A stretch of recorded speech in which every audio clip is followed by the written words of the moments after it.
Hello കൂട്ടുകാരെ, എല്ലാവർക്കും സുഖമാണല്ലോ? എന്തൊക്കെയുണ്ട് വിശേഷം?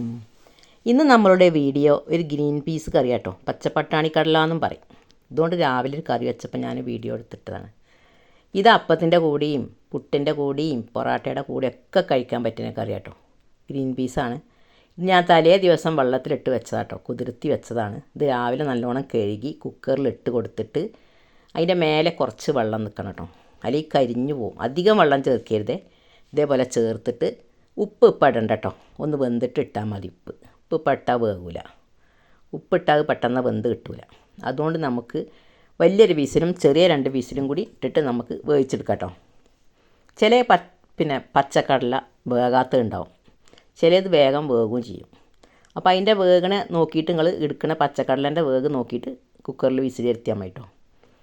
അങ്ങനെ ഇതൊക്കെ പാകത്തിന് വെള്ളം ഒഴിച്ചിട്ട് നമുക്ക് കുക്കറിൽ വെച്ച് നല്ല ആദ്യം വലിയൊരു വിസിലും പിന്നെ ചെറിയ 2 വിസിലും വേവിച്ച് നമുക്ക് എടുക്കാം കേട്ടോ.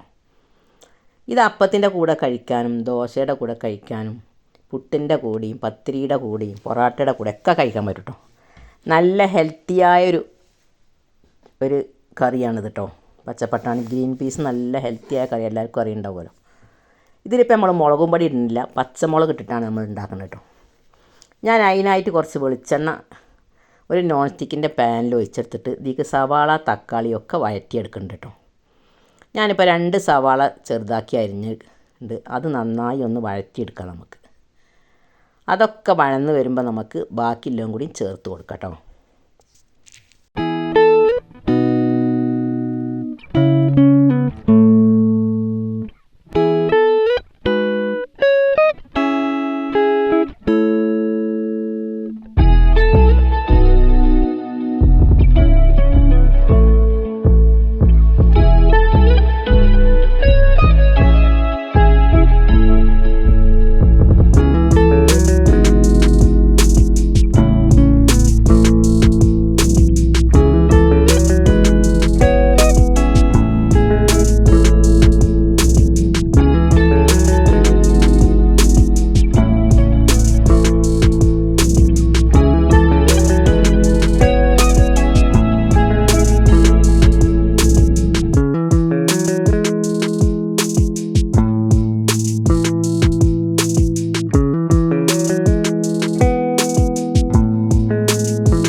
അങ്ങനെ നമ്മുടെ സവാളയൊക്കെ നല്ലോണം വഴന്ന് വന്നിട്ടുണ്ട്.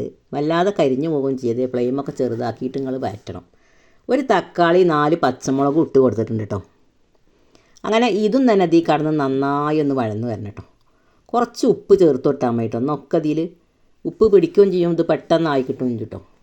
തക്കാളിയൊക്കെ നല്ലോണം ഒന്ന് കുഴഞ്ഞ് വരട്ടെ. നമുക്ക് ഫ്ലെയിം ചെറുതാക്കിയിട്ട് കുറച്ച് നേരം ഇളക്കിക്കൊണ്ടേ ഇരിക്കാം കേട്ടോ. 2 വേപ്പിൻ്റെ ഇല ഇട്ട് കൊടുക്കുക. ഫ്ലെയിമൊക്കെ ചെറുതാക്കിയിട്ട് ഇങ്ങനെ ഇളക്കി ആ തക്കാളി നല്ലോണം വെന്തതിൽ ചേരണം കേട്ടോ, കുഴഞ്ഞ് വരണം. അപ്പോഴേ അതിൻ്റെ ടേസ്റ്റ് ഉണ്ടാവുള്ളൂ. കുറച്ച് ഉപ്പ് ഇട്ട് കൊടുത്തിട്ടുണ്ട്. ഇപ്പോൾ ഇതിൽ വീഡിയോയിൽ കാണിച്ചിട്ടില്ല, സ്കിപ്പ് ചെയ്ത് പോയെന്ന് തോന്നുന്നു. അങ്ങനെ ഗ്രീൻ പീസ് കൊണ്ട് നിങ്ങൾ ഇങ്ങനെയൊക്കെ ഒന്ന് കറി ഉണ്ടാക്കി പല വിധത്തിലും ഉണ്ടാക്കുന്നുണ്ടാവും കേട്ടോ നിങ്ങൾ. പക്ഷേ നിങ്ങൾ ഇങ്ങനെ ഉണ്ടാക്കി നോക്കി, നല്ലൊരു ടേസ്റ്റാണ് കേട്ടോ. മുളകും പൊടി ഇടുന്നില്ല, പച്ചമുളക് ഇടണം കേട്ടോ. പച്ചമുളക് ഇട്ടാണ് ഉണ്ടാക്കുന്നത്. നല്ല എരിവില്ല പച്ചമുളകാണെങ്കിൽ നിങ്ങൾ 4 എടുത്താൽ മതി, എരിവില്ലാത്തതാണെങ്കിൽ 6 എടുത്തോളൂ കേട്ടോ. ഇനി നമുക്ക് പൊടികൾ ചേർത്ത് കൊടുക്കാം. 1 ടീസ്പൂൺ മല്ലിപ്പൊടി, 1/4 ടീസ്പൂൺ മഞ്ഞൾപ്പൊടി, പിന്നെ ചിക്കൻ മസാല 1/4 ടീസ്പൂണും കൂടി ഇട്ട് കൊടുക്കുന്നുണ്ട് കേട്ടോ. ചിക്കൻ മസാല ഇടുമ്പോൾ നല്ലൊരു ടേസ്റ്റാണ് കേട്ടോ. അങ്ങനെ അതും കൂടി ഇട്ടിട്ട് നമുക്ക് കുറച്ച് ഇട്ടിട്ടുള്ളൂ, 1/4 ടീസ്പൂൺ ഇട്ടിട്ടുള്ളൂ. അങ്ങനെ അതൊക്കെ ഒന്ന് ഇളക്കി നല്ലോണം യോജിപ്പിച്ചിട്ടേ അതിൻ്റെ പച്ചമണമൊക്കെ പോയിട്ട് അപ്പോൾ നമ്മളെ കടലയൊക്കെ വെന്ത് റെഡി ആയിട്ടുണ്ട് കേട്ടോ. നമ്മളെ ഗ്രീൻ പീസ് കടല അത് നല്ലോണം വെന്തിട്ടുണ്ട്. അതും കൂടി നമുക്ക് ഇതിൽ ഒഴിച്ച് കൊടുക്കാം. പിന്നെ ഞാനൊരു 1/4 മുറി തേങ്ങ അരച്ചിട്ടുണ്ട് മിക്സിയിൽ. ലാസ്റ്റ് നമുക്ക് ആ കടല ചേർത്തിട്ട് നല്ലോണം തിളച്ച് ഈ മസാലയൊക്കെ അതിൽ നല്ലോണം പിടിച്ച് കഴിയുമ്പോൾ നമുക്ക് ആ തേങ്ങ അരച്ചതും കൂടി ചേർത്ത് കൊടുക്കാം കേട്ടോ. ഇതൊക്കെ നല്ലോണം ചെറിയ ഫ്ലെയിമിൽ കരിഞ്ഞ് പോകാതെ ഇളക്കി കൊടുക്കണം കേട്ടോ. ഇനി നമുക്ക് ഫൈനലായിട്ട് തേങ്ങയാണ് ചേർക്കാമല്ലോ കേട്ടോ. അത് കഴിഞ്ഞാൽ നമ്മളെ ഗ്രീൻ പീസ് കടലേൻ്റെ പണി റെഡിയായി.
അങ്ങനെ നമ്മുടെ ഗ്രീൻ പീസ് കടലേക്ക് പൊടികളൊക്കെ ഇട്ട് കൊടുത്തൊക്കെ മസാലയൊക്കെ ഒന്ന് തിളച്ച് വന്നിട്ടുണ്ട്. നമുക്ക് ഇനി മുറി തേങ്ങ നല്ലോണം അരച്ചതാട്ടോ, പാകത്തിന് വെള്ളം ഒഴിച്ചിട്ട് അതും കൂടി ചേർത്ത് കൊടുത്തിട്ട് നല്ലോണം ഇളക്കി യോജിപ്പിച്ചിട്ട് ഉപ്പൊക്കെ നോക്കിക്കോളൂ ഉപ്പട്ടോ. ഇതൊന്ന് നല്ലോണം തിളച്ച് വന്നാൽ നമ്മളെ നല്ല ടേസ്റ്റിയും ഹെൽത്തിയുമായ ഗ്രീൻ പീസ് കറി റെഡി ആയിട്ടുണ്ട്. ഇത് നിങ്ങൾക്ക് അപ്പത്തിൻ്റെ കൂടെയും പുട്ടിൻ്റെ കൂടെയും പൊറാട്ടയുടെ കൂടെ ഒക്കെ കഴിക്കാൻ പറ്റും കേട്ടോ. നല്ലൊരു കറിയാണിത്. കുട്ടികൾക്കൊക്കെ ഏറ്റവും ഇഷ്ടമാവും കേട്ടോ. വലിയ എരി ഉണ്ടാവില്ല. എന്നാൽ രാവിലെയൊക്കെ കഴിക്കുമ്പോൾ നമുക്ക് നല്ലതാണ് കേട്ടോ ഇത്. അങ്ങനെ ഇത് റെഡി ആയിട്ടുണ്ട്. ഇതൊന്ന് തിളച്ചാൽ നമ്മളെ ഗ്രീൻ പീസ് കറി റെഡി ആയിട്ടോ. നിങ്ങൾക്ക് എല്ലാവർക്കും അറിയുന്നുണ്ടാവും, അറിയാത്തവർക്ക് വേണ്ടിയിട്ടാണ് ഞാനിതിട്ടത്. അങ്ങനെ നമ്മളെ വീഡിയോ കണ്ട് ഇഷ്ടപ്പെട്ടാൽ ഇതുവരെ സബ്സ്ക്രൈബ് ചെയ്യാത്തവരൊക്കെ ആണെങ്കിൽ ആ കുഞ്ഞി ബെല്ലൈക്കൺ അമർത്തിയിട്ട് ആ ഹോൾ എന്ന ഓപ്ഷൻ ഒന്ന് അമർത്തി കൊടുക്കുക. അങ്ങനെ അഭിപ്രായങ്ങളൊക്കെ നിങ്ങൾ അറിയിക്കൊണ്ടു. ഇഷ്ടപ്പെട്ടാൽ ഉണ്ടാക്കി നോക്കിയിട്ട് ഫീഡ്ബാക്കൊക്കെ അറിയിക്കൊണ്ടു. നിങ്ങളെ കൂട്ടുകാർക്കും എല്ലാവർക്കും ഷെയർ ചെയ്ത് കൊടുക്കൊണ്ടു. വീഡിയോ നിങ്ങൾ സ്കിപ്പ് ചെയ്യാതെ കാണണം കേട്ടോ. അങ്ങനെ നമ്മളെ കറിയൊക്കെ റെഡി ആയിട്ടുണ്ട്. ഇത് നമുക്ക് അപ്പത്തിൻ്റെ കൂടെ ഒന്ന് കഴിച്ച് നോക്കാം എങ്ങനെയുണ്ടെന്ന് അറിയാലോ. ഞാനിപ്പോൾ ദോശയാണ് ഉണ്ടാക്കിക്കുന്നത്, അതിൻ്റെ കൂടെ ഒന്ന് കഴിച്ച് നോക്കട്ടെ. അല്ലേ, കുറുകിയ ചാറോടായിരിക്കണം കേട്ടോ, വല്ലാതെ ലൂസായി പോകരുത്. ഇങ്ങനെയാണ് ടേസ്റ്റ് ഉണ്ടാകുക.